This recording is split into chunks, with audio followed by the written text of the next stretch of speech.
2018 թվականից ի վեր, ըստ էության հեղափոխությունից հետո Հայաստանի տնտեսությունը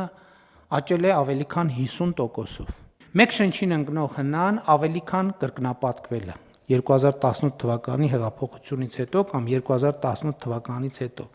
Եւ եթե 2017 թվականին Հայաստանի մեկ շնչին ընկնող հնան 3872 դոլար էր, 2025-ի խիստ նախնական տվյալներով մոտավորապես 9400 դոլար է եւ աճը 2.4 անգամ։ Եվ այս ամեն ինչը ուզում եմ հիշեցնել COVID-ի գլոբալ եւ բնականաբար նաեւ հայաստանյան ռեցեսիայի պայմաններում։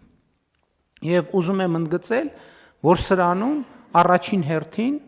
մենք պետք է գնահատենք Հայաստանում աշխատող, արդյունք ստեղծող մարդկանց եւ օրենքով սահմանված հարկերը վճարող մարդկանց, որովհետեւ սա չի կարող լինել կառավարության ձեռքբերումը,